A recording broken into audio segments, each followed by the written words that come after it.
স্বাগতম জনাইছো মোৰ অন্য এটা ভিডিঅ'লৈ। আশা কৰো খুবেই ভাল পাব।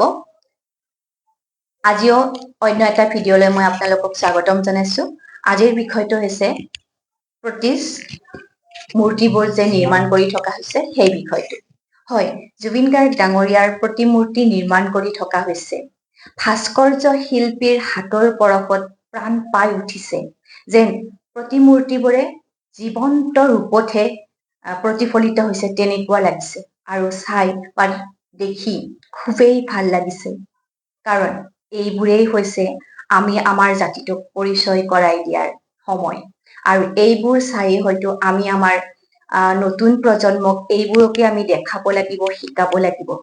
একেবাৰে জীৱন্ত ৰূপত প্ৰতিমূৰ্তি নিৰ্মাণ কৰিছে। ভাস্কৰ্য শিল্পীৰ হাতৰ পৰশত তেওঁৰ প্ৰতিচ্ছবিবোৰে যেন প্ৰাণ পাই উঠিছে।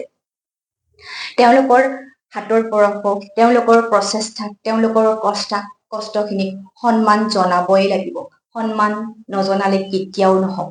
তেওঁলোকে কৰা অশেষ প্ৰচেষ্টাৰ ফলত এনেকুৱা এটা জীৱন্ত প্ৰতিমূৰ্তি আমি দেখিবলৈ পাইছো। যিদিনাখন জুবিন গাৰ্গ ডাঙৰীয়াৰ জন্মদিন আছিলে, সেইদিনাখন কাহিলীপাৰাস্থিত তেওঁৰ ঘৰত যিটো প্ৰতিমূৰ্তি নিৰ্মাণ কৰিছে, সঁচাকৈয়ে শলাগ লবলগীয়া, চালে চকুৰোৱা আৰু জীৱন্ত ৰূপত প্ৰতিষ্ঠিত হৈছে। তেওঁলোকক কবলগীয়া একোৱেই নাই। তেওঁলোকে কষ্ট কৰিছে, তেওঁলোকৰ কষ্টক আমি সন্মান জনাবই লাগিব। ভাস্কৰ্য শিল্পীৰ হাতৰ পৰশ পাই জুবিন গাৰ্গ ডাঙৰীয়াৰ প্ৰতিমূৰ্তি প্ৰাণ পাই উঠিছে। আৰু এখন চিত্ৰ প্ৰদৰ্শিত হৈছিলে য'ত তেওঁক সমাধিস্থ কৰা হৈছিলে সোণাপুৰত, তাতে সেইখন ফটো চালে বা ঈশ্বৰ পুত্ৰক যে কেনেদৰে প্ৰদৰ্শন কৰিছে, তেওঁকো ধন্যবাদ নজনাই নহব, ধন্যবাদ জনাবই লাগিব। এনেকুৱা এখন চিত্ৰ প্ৰদৰ্শন কৰাৰ বাবে তেওঁক ধন্যবাদ জনাবই লাগিব, আৰু তেওঁ সঁচাকৈয়ে প্ৰশংসাৰ পাত্ৰ হয়।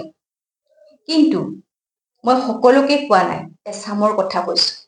এচামে প্ৰতিযোগিতাত নামি যিখনহে কৰি আছে, প্ৰতিচ্ছবিবোৰ যেন কিছুমান পুতলা বনাই দিছে। জুবিন গাৰ্গ ডাঙৰীয়া কি পুতলা আছিল? তেওঁ হয় এজন ঈশ্বৰ পুত্ৰ, মানৱ পুত্ৰ। তেওঁক ঈশ্বৰ পুত্ৰৰ নিচিনাই থাকিবলৈ দিয়ক।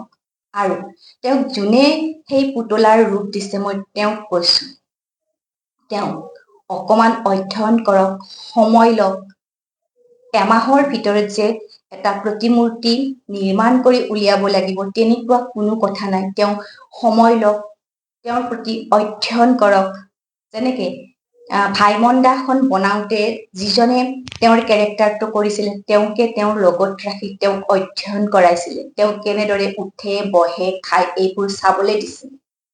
গতিকে তেওঁৰ মৃত্যুৰ পিছত আমি তেওঁৰ সেই আদৰ্শবোৰক, তেওঁৰ নীতিবোৰক ধ্বংস কৰি আমাক পেলোৱাৰ কোনো মানে নাই।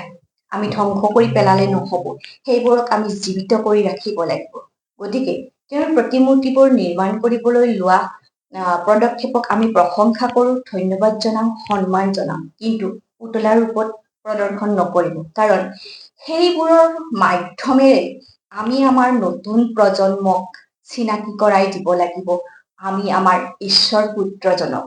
আমি যদি তেওঁৰ বিকৃত ৰূপ এটা দেখুৱাই দিম, তেনেদৰে হবনে বাৰু? তেনেদৰে আমি আমাৰ জাতিটোৰ কথা আমি গৌৰৱেৰে কব পাৰিমনে? যেতিয়া অন্য এখন দেশৰ পৰা চাবলৈ আহিব, তেতিয়া আমি গৌৰৱেৰে কব পাৰিমনে? গতিকে যিবিলাক ভাস্কৰ্য শিল্পীয়ে প্ৰদৰ্শন কৰিছে, তেওঁলোকৰ প্ৰশংসা মই কৰিছো। ধুনীয়া বনাইছে, ধুনীয়াকৈ কৰিছে, আৰু তেওঁলোকৰ হাতৰ পৰশত জীৱন্ত ৰূপ হৈ উঠিছে, জীৱন্ত ৰূপত প্ৰদৰ্শন কৰিছে। তেওঁলোকক সন্মান জনাও, সন্মান কৰো। কিন্তু যিবিলাকে পুতলাৰ ৰূপ দিবলৈ প্ৰয়াস কৰিছে, তেওঁলোকক কৈছো, তেওঁলোকে তেনেকুৱা কেতিয়াও নকৰিব। কাৰণ অধ্যয়ন কৰক, অধ্যয়ন কৰি তেওঁলোকেও কষ্ট কৰিছে। তেওঁলোকেও কষ্ট নকৰাকৈ সেই প্ৰতিমূৰ্তিটো নিৰ্মাণ কৰিব হয়তো পৰা নাই। কিন্তু অকমান আৰু সময় লওক, সময় লৈ তেওঁলোকে সেই প্ৰতিচ্ছবিবোৰ নিৰ্মাণ কৰক। তাত কবলগীয়া আমাৰ একোৱেই নাই। আমি ভাল পাম। আমাৰ এইবোৰে হৈছে এতিয়া সম্পদ। তেওঁৰ প্ৰতিটো গান, তেওঁৰ প্ৰতিটো সৃষ্টি, তেওঁৰ প্ৰতিখন ফটো, তেওঁৰ প্ৰতিটো প্ৰতিমূৰ্তি, প্ৰতিচ্ছবি, এয়াই হৈছে আমাৰ সম্পদ। এয়াই লৈ হয়তো আমি জীয়াই থাকিব লাগিব। আমি অহংকাৰ কৰিব লাগিব তেওঁক লৈ। গতিকে ভালকৈ আহক, আমি যেন গৌৰৱ কৰিব পাৰো। এইখিনি কৈয়ে মই মোৰ ভিডিঅ'টো সামৰিছো। কিবা যদি ভুল হৈছে কোৱাত ক্ষমা কৰি দিব। আজিলৈ আহিছো। নমস্কাৰ।